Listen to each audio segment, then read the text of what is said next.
Bonjour Amandine. Bonjour, Bonjour bonjour à tous. Jean-Pierre. Bonjour Bonjour Nicolas. Nicolas. T'es là, toi? Ah oui, oui. Ah, je t'avais pas prévenu que je participais aussi aujourd'hui? Ah d'accord, ok. Ouais, bah Ouais, moi je écoute, croyais que vas-y. j'étais seul avec la dame. Bon bah la vôtre. Bah, si vous voulez. Bon, allez, trêve de plaisanterie. Alors, on va peut-être te présenter un petit peu, Amandine. Euh, Comment on s'est connus déjà? Donc, c'est par une alors, amie. c'est une amie qui s'appelle Audrey, qui est une baroudeuse et une belle personne, très inspirante, hein, qui voyage beaucoup, notamment, elle est partie au Népal, hein, et elle fait beaucoup, beaucoup de randonnées. Donc, je pense que c'est comme ça aussi que tu l'avais rencontrée. C'était par le festival Rêve d'aventure à Strasbourg, où on avait présenté le film du défi Baïkal, et ce soir-là que je l'ai rencontré. Et puis, bah, comme moi, c'est une grande salsero. Non, non, moi, je ne le suis pas du tout. Elle, de son côté, Ah, c'est partie de ses nombreuses casquettes. en effet, c'est une excellente danseuse aussi. Aussi, voilà. Donc, elle a des qualités, mais pas qu'elle. Toi aussi, tu en as quelques-unes. Puisque tu avais un très beau projet à me présenter. Mhm. Euh, Savoir. à savoir, alors déjà un petit peu le contexte. Donc, il se trouve qu'avec un ami, Clément Gasse, qui est connu à travers l'Alsace, France et Navarre, pour être un marathonien aveugle et en autonomie, donc, quand même, À interviewer celui-ci aussi. interviewé aussi, tout à fait. Donc tous les deux, on a créé une nouvelle association qui a pour nom Changeons de vue. Et donc, quand on parle de changeons de vue, ça n'est pas forcément uniquement physique. C'est aussi changeons de vue, changeons de vie, changeons de point de vue. Donc, l'idée, c'est de changer un peu les mentalités aussi sur beaucoup de questions. Donc, regard sur le handicap, mais pas que. Aussi notre approche environnementale. Dire que, justement, elle avait un projet en rapport avec ça aussi, qui s'appelle la fresque du climat. Et Ah, voilà. Beau projet. En tout cas, un beau intitulé. Ouais. Bel intitulé. alors, l'intitulé ne vient pas de moi, c'est un monsieur qui s'appelle Cédric Ringenbach qui a créé cet outil. C'est l'ancien directeur du Shift Project et pour faire comprendre à ses étudiants, il s'est basé sur les rapports du GIEC, hein, un groupe d'experts Mhm. intergouvernemental sur l'évolution du climat. Ouais.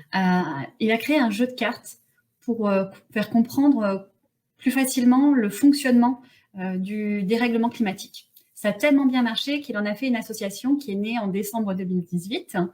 Et aujourd'hui, on est plus de 6000 animateurs, on est une centaine de formateurs et on a déjà sensibilisé plus de 160 000 personnes. On l'a traduite en 24 langues. Et voilà, moi, je fais partie de ces animateurs et formateurs de cette fresque du climat. Et on a des petits groupes de travail et un qui s'appelle la fresque inclusive, où on essaye de rendre la fresque accessible à tous. Et c'est comme ça que je me suis permise de contacter Nicolas pour lui demander s'il voulait bien m'aider à rendre cet outil accessible aux personnes malvoyantes et non-voyantes. Parce que l'atelier, à la base, donc il se joue en 3 heures. Il y a, pour les enfants, il y a une version avec 21 cartes, pour les adultes avec 42 cartes. Et on utilise l'intelligence collective pour recréer, en fait, petit à petit, le fonctionnement du climat. Ensuite, on a une partie créative où on s'approprie la fresque, on lui donne un nom. Et ensuite, on finit par un débat où on discute de qu'est-ce qu'on fait maintenant qu'on comprend tout ça. Et dans ce cadre particulier, j'ai envie de voir ce que ça peut donner avec l'association de Nicolas. Voilà. Oui.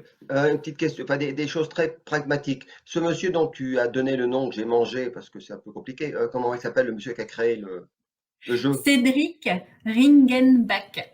D'accord. Ce monsieur est d'origine française ou ça Oui, vient? oui, Non, oui, mais je veux dire, oui. non, c'est pas une plaisanterie, mais c'est un Français, d'accord, ok. Donc il a créé ce jeu et peu à peu, ça s'est. Il a créé ce jeu. Il était quoi, lui? Il est prof d'université en même temps Oui, ou il est? c'est ça. Oui, d'accord. Et À ça s'est Nantes. disséminé peu à peu. Et c'est un jeu concret, c'est un jeu avec des cartes, on est bien d'accord. C'est un C'est jeu ça. qui se pratique en relation, c'est pas en distanciel, c'est en présentiel.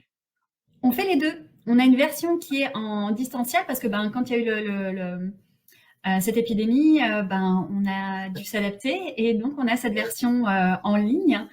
Mais la plus sympa, c'est quand même en présentiel parce que, comme on le sait, la partie créative, on peut dessiner, surtout pour les enfants, la version pour les enfants. Pour eux, c'est hyper cool de pouvoir s'exprimer autrement qu'avec des mots. Donc, c'est vraiment très, très chouette. Le fait de les rassembler et de créer une équipe, de leur dire, voilà, on a besoin d'un facilitateur pour faire le jeu. Donc, on laisse les enfants découvrir les cartes, ils les observent, ils les décrivent aux autres et ils doivent se mettre d'accord pour les remettre en lien de cause à effet. Et entre chaque lot de cartes, parce que les cartes, on les distribue petit à petit, le facilitateur, l'animateur ou l'animatrice va venir corriger ou apporter des petites subtilités avant de continuer le jeu. Et à partir du 3e lot, ils doivent mettre des flèches pour vraiment relier les cartes entre elles, parce qu'elles sont nombreuses. Et il y a beaucoup, beaucoup de liens. Même si on a l'impression qu'on connaît le sujet du climat, il est bien plus complexe qu'on le croit et on le matérialise et on le voit dans sa globalité grâce à cet outil qui est vraiment formidable. Il est tellement génial ce jeu que les gens dans leur domaine d'expertise se sont dit la fresque du climat, c'est vraiment génial, il faut que je fasse ça dans mon domaine. Et donc, il y a des petites sœurs de la fresque. Donc, il y a celle du numérique, il y a celle de la forêt, il y a la fresque océane et plein d'autres qui permettent de voir toujours le même problème, mais sous un angle différent. Donc, c'est très intéressant pour approfondir le sujet. Moi, j'ai une question quand même parce que depuis que je te connais, je te sens vraiment extrêmement motivé par ce projet. Et donc, je me demandais un petit peu dans quel contexte toi-même tu as découvert. Est-ce que tu étais déjà engagé sur la cause environnementale dans d'autres associations préalables? Qu'est-ce qui a fait le déclic quelque part pour que tu t'impliques pleinement dans ce projet?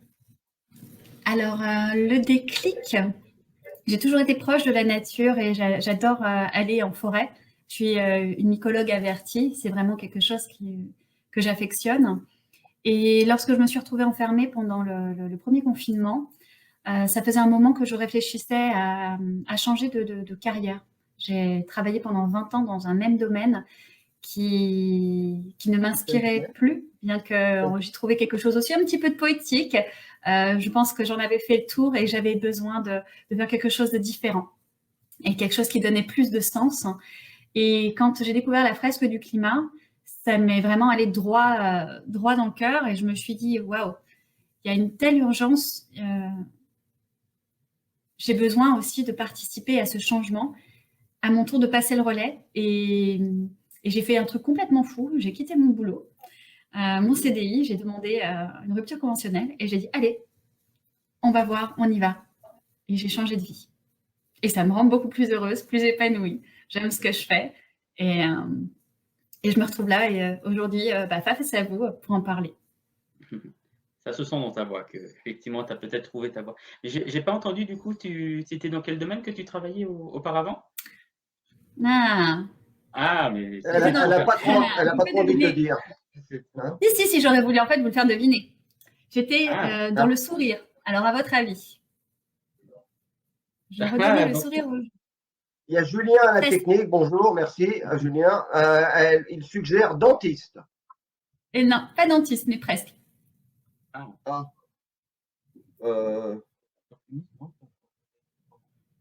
Menteuse, comme une arracheuse de dents.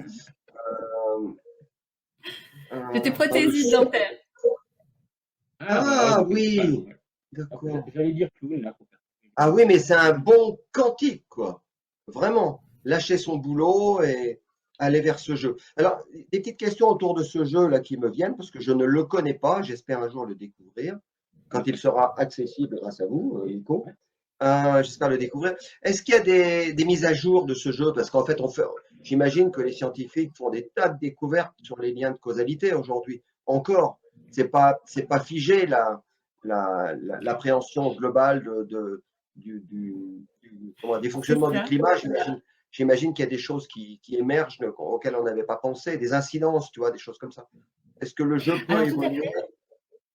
Effectivement, les cartes sont remises à jour lorsqu'il y aura des nouveaux rapports du GIEC qui va sortir. Les cartes sont toujours mises à jour. Donc, mais seul, Cédric Ringenbach est en droit de le faire. Mais dès qu'il y a des changements, en fait, on est mis au courant et puis on peut remettre les cartes à jour. Donc évidemment, oui, bien sûr. Et, donc on a, pareil, là j'ai demandé à Cédric pour pouvoir l'adapter, pour pouvoir adapter les cartes pour les personnes malvoyantes et non-voyantes, de voir comment justement j'aurais son aval pour pouvoir les rendre plus Accessible, adaptés. bien sûr. Et vous avez déjà fait d'autres versions, je crois, hein, pour les personnes autistes, pour les personnes sourdes aussi. Vous avez déjà travaillé sur. Alors, il y a quelqu'un qui travaille. Ouais. Mais je suis pas sûre, c'est pas moi qui m'en occupe. Il y a une personne qui s'occupe de l'adapter pour les personnes malentendantes. Donc, j'ai pas participé, j'ai pas encore été, même ne serait-ce qu'observer cet atelier. Par contre, j'ai déjà eu la chance de faire vivre cet atelier à des personnes qui sont autistes Asperger dans une association strasbourgeoise. On doit s'adapter, pareil, aux singularités. Et l'expérience était très chouette. Ils sont très demandeurs aussi de découvrir d'autres ateliers. Donc, comme je suis en formation sur d'autres ateliers de la fresque, je pense que je réitérerai cette expérience. Est-ce que toi-même, tu as une idée du nombre de personnes déjà que tu as pu sensibiliser? Alors, j'ai arrêté de compter. J'ai arrêté de compter. Plus d'une centaine, rien qu'en mes débuts de fresque, j'ai fait plus de 70 ateliers. Mais maintenant, j'ai fait aussi beaucoup de formations. Quand on forme des nouveaux animateurs, eux-mêmes vont faire des ateliers et donc sensibiliser des gens. Donc, c'est encore, ça fait un peu, ça démultiplie notre pouvoir de sensibilisation. Et c'était des moments assez forts parce que, par exemple, j'ai formé les premiers animateurs pour l'Algérie. Donc, j'étais très contente. J'ai formé des animateurs pour SOS Village d'enfants au Maroc. J'ai fait la première rentrée climat en tant que coach pour une école franco-américaine qui s'appelle FASNI durant la semaine du Earth Day. Le jour du Earth Day, j'ai fait une fresque du climat en bas de chez moi pour mes voisins avec un support quiz. Qu'est-ce que j'ai fait? J'ai fait plein de choses. Mais c'est vrai que... Très créatif, quoi.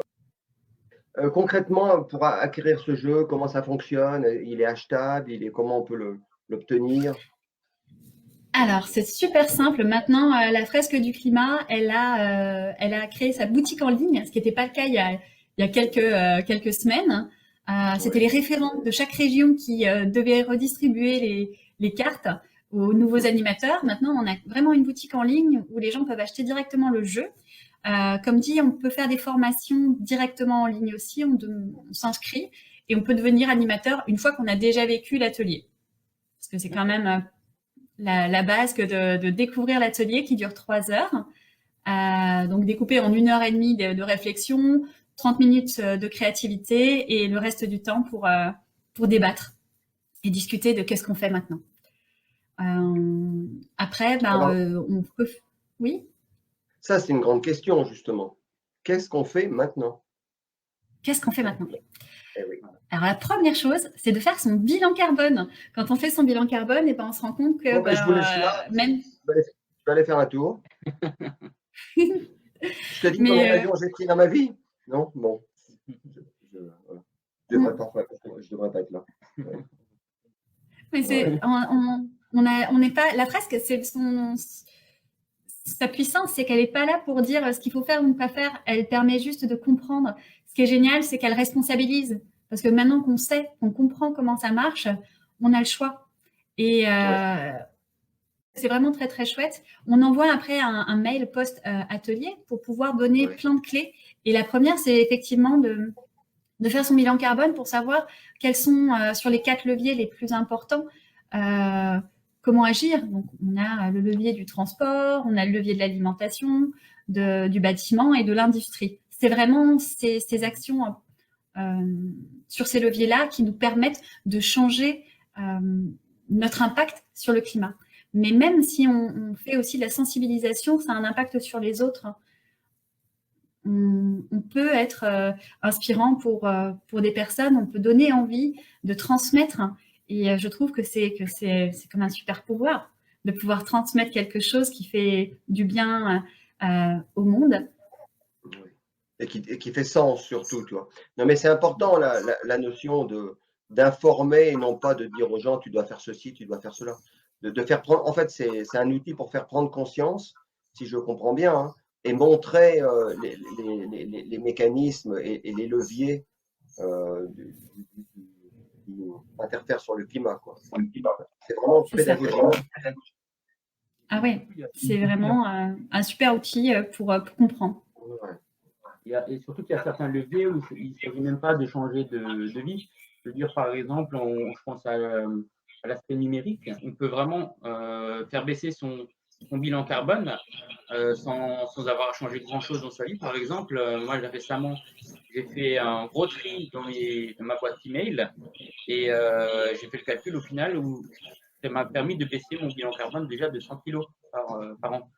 Donc, simplement en faisant un tri dans ces emails, c'est énorme quoi, de pouvoir provoquer un changement qui est quand même déjà assez significatif. Certes, c'est pas loin d'être suffisant, mais voilà, ça peut faire partie des gouttes d'eau qui peuvent changer la donne sans avoir à complètement changer ses habitudes. Bah oui, bah de toute façon, on y va petit à petit et chaque changement, en fait, va envoyer, quand on est content de soi, en fait, dans notre cerveau, il va y avoir une petite décharge chimique qui va nous faire nous sentir bien. Donc, plus on commence à faire des petites actions, plus on a envie d'en faire. Et c'est ce qui fait qu'on essaye d'avoir aussi cet effet boule de neige qui va dans le bon sens. Et c'est très intéressant de voir que, bon, ben, plutôt que d'acheter des choses, qui apportent aussi une forme de satisfaction apparemment pour les gens qui ont l'habitude d'acheter des choses, ça doit créer cette même réaction chimique.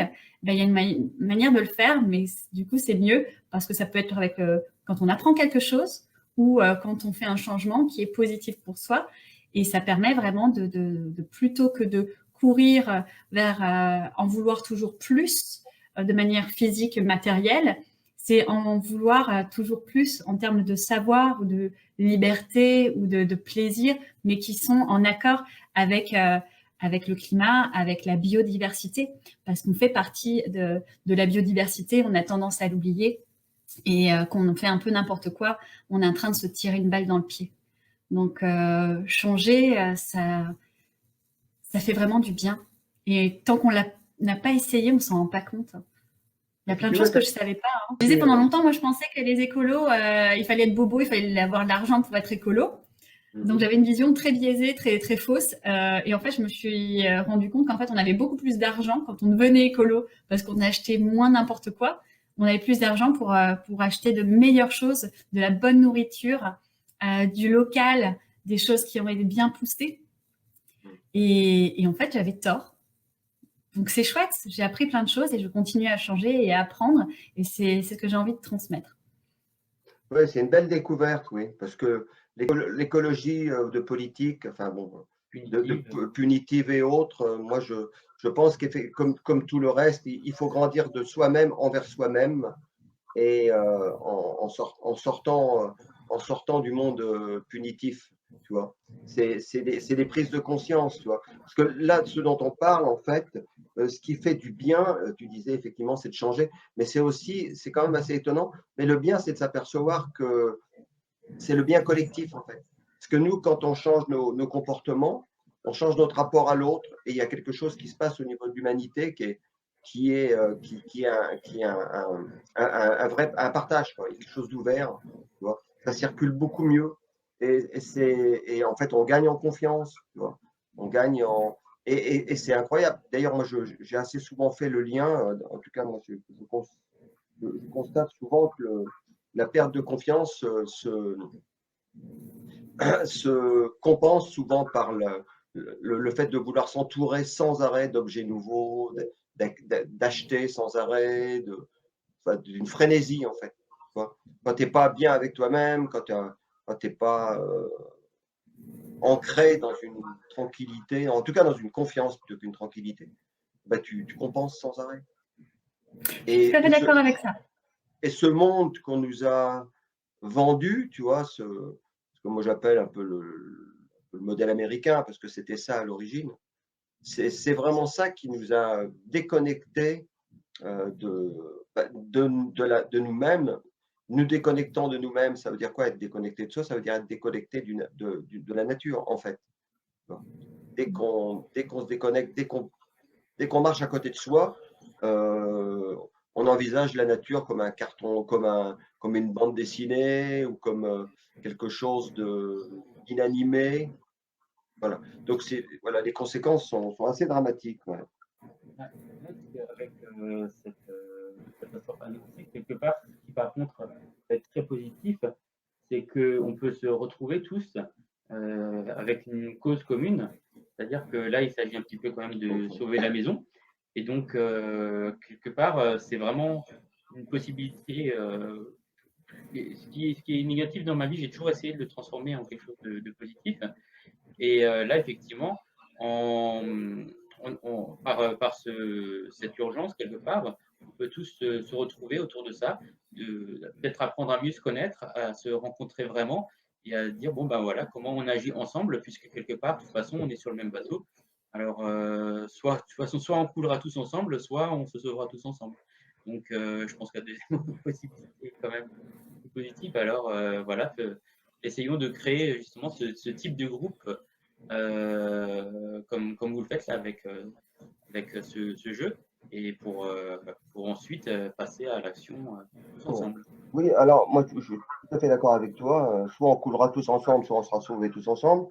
Mais en fait, moi ce en quoi je crois, Amandine, c'est que pour tenter d'arrêter le bateau, même si je pense que c'est trop tard, personnellement, pour tenter d'arrêter le bateau, il faut que les gens qui soient dirigeants aujourd'hui, parce que, ok, il faut qu'on change tous individuellement, mais il faut quand même que les dirigeants, les faiseurs de fric, d'opinion et tout ça, à un moment donné, prennent conscience de ça. C'est surtout ces gens-là qu'il faudrait réellement toucher et réussir à les intéresser vraiment au sens vulgaire du terme, c'est-à-dire qu'ils y gagnent quelque chose.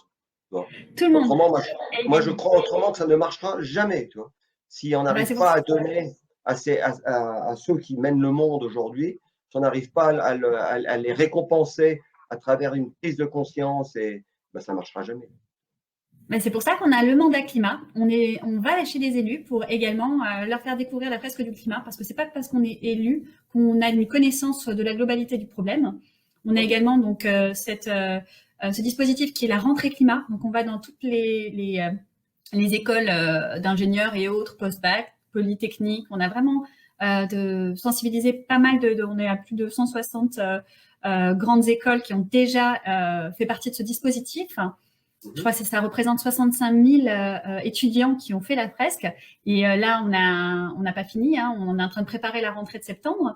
On a aussi commencé à toucher des députés.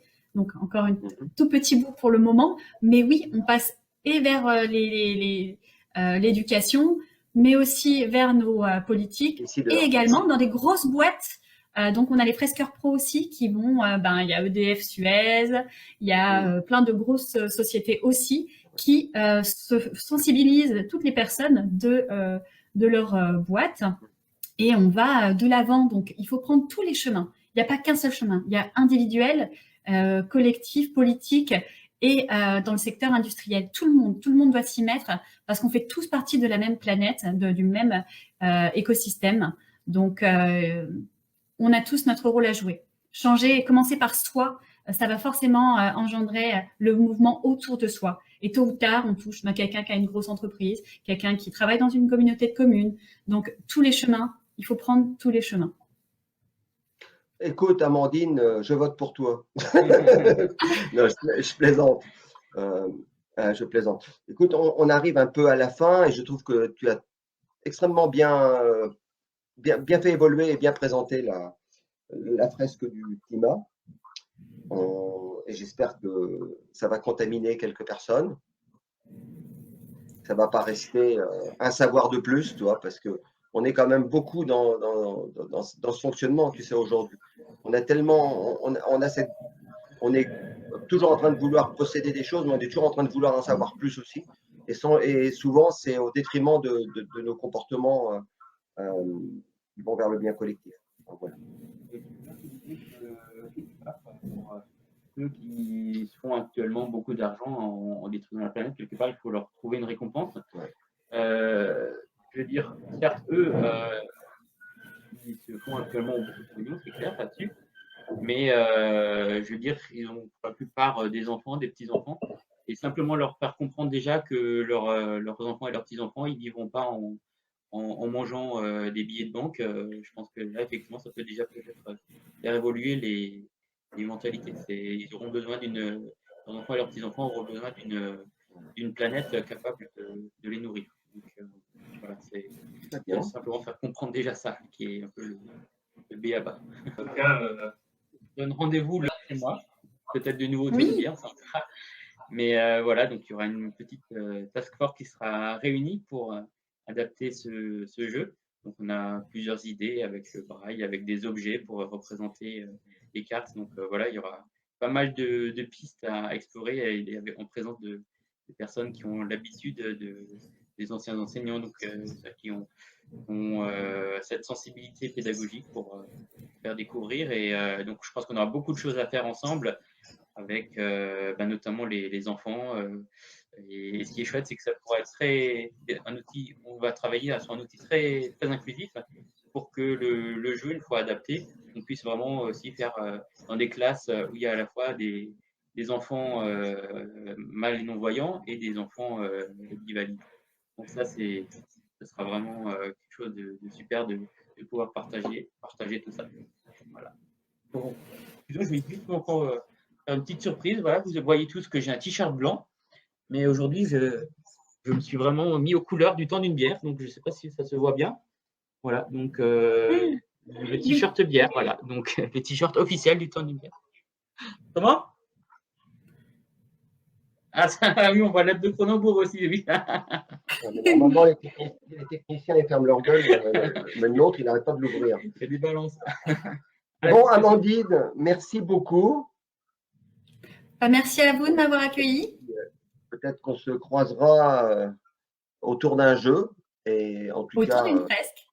ouais, si tu passes par Avignon, l'Ardèche, ou voilà. Parce que le temps d'une bière, c'est aussi pour créer des. Enfin, si tu veux, l'idée derrière aussi, vite fait, c'est aussi pour créer des liens et pour qu'on puisse se rencontrer. Parce qu'on est quand même. Voilà, moi je trouve que c'est vraiment important d'être en relation. Parce que ça, ça implique que très rapidement, on peut se filer des coups de main, on peut savoir ce que l'autre. Enfin, je ne veux pas développer, c'est pas la peine, c'est la fin. Mais tout le monde connaît l'idée. Et aux personnes qui nous regardent aussi, n'hésitez pas à partager la vidéo sur vos Facebook, par tous les moyens que vous voulez. N'hésitez pas à partager pour qu'on touche à chaque fois le maximum de monde possible. Comme ça polluera un peu plus la planète. Voilà, merci beaucoup. Merci. Eh oui, je sais. Mais quand même, je le pense profondément. Oui. Merci. Voilà. Merci et au plaisir de se rencontrer en vrai. Au plaisir.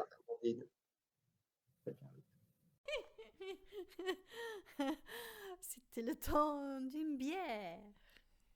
It was a time for a pint. Fue el momento de la cerveza. Es war Bierzeit.